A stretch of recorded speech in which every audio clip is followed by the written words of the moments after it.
ଏବେ ସୁଭଦ୍ରା ଯୋଜନାକୁ ନେଇ ଆସିଲା ଗୋଟିଏ ବହୁତ ବଡ଼ ଅପଡେଟ୍। ଆଉ କ'ଣ ଅପଡେଟ୍ ଆସିଛି ଭିଡ଼ିଓ ମାଧ୍ୟମରେ ସମ୍ପୂର୍ଣ୍ଣ ଜାଣିବା। ଆଉ ଜାଣିବା ପାଇଁ ଆପଣମାନେ ଭିଡ଼ିଓଟି ଲାଷ୍ଟ ପର୍ଯ୍ୟନ୍ତ ଦେଖନ୍ତୁ, ସମ୍ପୂର୍ଣ୍ଣ ଜାଣିବା। ଏବେ ଯେଉଁ ଦ୍ୱିତୀୟ କିସ୍ତି ଆସୁଛି ମାର୍ଚ୍ଚ ମାସ 8 ତାରିଖରେ ମିଳିବାକୁ ସୁଭଦ୍ରା ଯୋଜନାର କେଉଁମାନେ ପାଇବେ 10,000 ଟଙ୍କା। ଯେଉଁମାନେ ଏପର୍ଯ୍ୟନ୍ତ ଆପ୍ଲାଏ କରିଛନ୍ତି ଆଉ ପ୍ରଥମ କିସ୍ତି ଚତୁର୍ଥ ପର୍ଯ୍ୟାୟର 5,000 ଟଙ୍କା ପାଇନାହାନ୍ତି କି ଏପର୍ଯ୍ୟନ୍ତ ସେ 5,000 ଟଙ୍କା ପାଇନାହାନ୍ତି, କିନ୍ତୁ ସେଇମାନଙ୍କ ପାଇଁ ବହୁତ ବଡ଼ सरकार घोषणा करने जो मैंने एपर्यंत पाई ना। आज जब भिडियोटी भल लगे गोटे लाइक करेंगे, सब्सक्राइब करेंगे, आउ लास्ट पर्यंत भिडियोटी देखूँ। से बहुत बड़ सरकार घोषणा करते ही 10,000 टଙ୍କା पाइबे। जो मैंने एपर्यंत सुभद्रा योजनार प्रथम किस्ती 5,000 टଙ୍କା पाई ना, से मैंने 10,000 टଙ୍କା निश्चित पाइबे। आ जो मैंने पाई 5,000 टଙ୍କା से बैंक को जी, बैंक तथा भी देखीदे निश्चिंत देखिए आधार डीबीडी अच्छी ना ना, आधार केवाईसी ना अच्छी ना नहीं, आपण मैंने तुरंत देखूँ। एवं तो मार्च मास 8 तारिख पाखे पाखे आसूची, किंतु आपण मैंने तुरंत आपंकर जहाँ समस्या थी तथा क्लीयर कर दिंतु। क्लीयर कलापर जो आगू जो मार्च मास आसूची 8 तारिख सुभद्रा योजनार द्वितीय किस्ती सरकार दबाक जाऊँगी। जो मैंने पाई आसी से 5,000 टଙ୍କା पाइबे। आउ जो मैंने एपर्यंत पाई ना से बहुत बड़ कथा। से जो 5,000 टଙ୍କା पाई ना से सरकार से देवे 10,000 टଙ୍କା। आ जो मैंने एबे सुधा अप्लाई करके अप्रूवाल हो गला से 10,000 टଙ୍କା पाइबे। सरकार बहुत बड़ घोषणा कर आम प्रिय मुख्यमंत्री श्रीजुक्त मोहन चरण माझी आ उपमुख्यमंत्री प्रभाती परिड़ा बहुत बड़ सूचना देते। जो मैंने एबे माने अप्लाई करथिबे सुभद्रा योजना से जदि अप्रूवाल होइथिबो से 10,000 टଙ୍କା एके बेले सरकार देबे। आ जो मैंने एपर्यंत अप्लाई करी आइलेनी, अप्लाई करछन्ती एपर्यंत पाई नाहांती सुभद्रा योजनार प्रथम किस्ती 5,000 टଙ୍କା सुभद्रा योजनार, किंतु सेही मानकु सरकार देबे 10,000 टଙ୍କା। आ जो मैंने पाई आसिलेनी पूरा एपर्यंत 98 लाख लोक पाई सारे से सरकार देबे 5,000 टଙ୍କା।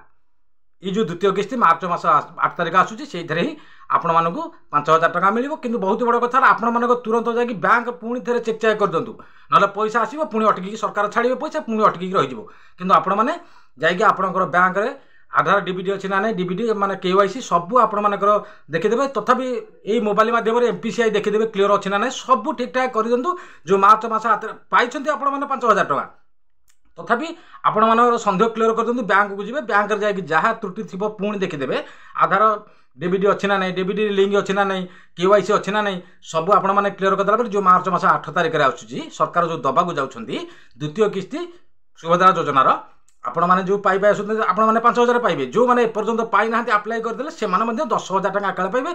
आउ जो मैंने एबे माने अप्लाई करछन्ती सेमानकर जदि अप्रूवाल सरकार करिथिबे से 10,000 टଙ୍କା पाइबे।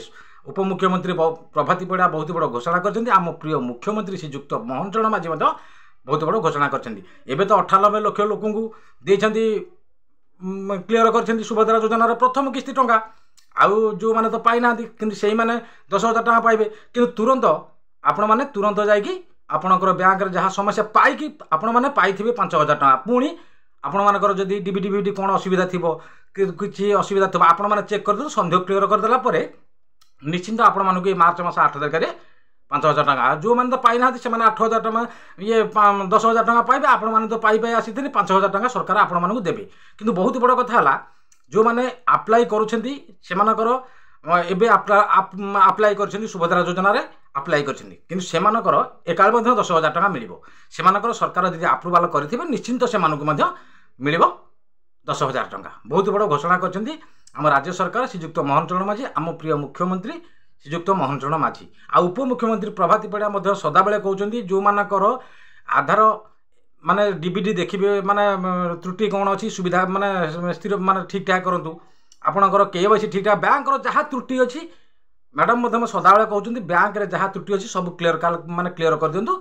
निश्चिंत पैसा आधार बेस रे सरकार छाड़ुछन्ती, आधार बेस रे पैसा छाड़ुछन्ती। सरकार कहते पैसा जो माने प्रकृति रे योग्य पाइबा पाई सुभद्रा योजना, जो माने पाइबा पाई जो महिला माने पाइबा पाई प्रकृति रे योग्य पाइबा पाई सुभद्रा योजना सेमानकु निश्चिंत टଙ୍କା से देवे। केभे सेमानकु वंचित माने रखिबे नाही, समस्त की टଙ୍କା मिलिबो।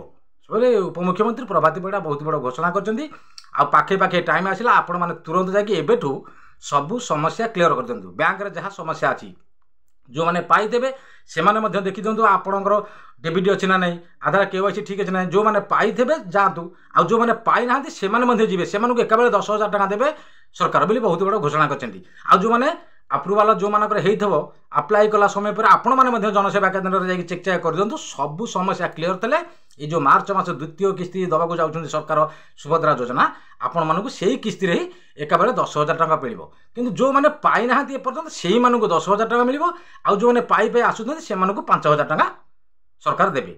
आ बहुत बड़ कथा सेही माने जो माने पाई नाहांती काना ए पर्यंत अप्लाई कलेनी प्रथम से अप्लाई कलेनी एपर्यंत से प्रथम किस्ती सुभद्रा योजनार पाई नाहांती किंतु सेही माने द्वितीय किस्ती 10,000 टका पाइबे। आ जो माने अप्लाई करदे से माने अप्रूवाल हेतले से माने 10,000 टका पाइबे। आ जो माने पाई पाई आसीचंती से मानकु 5,000 टका सरकार देबे। आम प्रिय मुख्यमंत्री श्रीयुक्त मोहन चरण माझी। अब जदि भिडियोटी भल लागि थाए गोटे लाइक करिवे, सब्सक्राइब करिवे। रहिली नमस्कार, जय जगन्नाथ।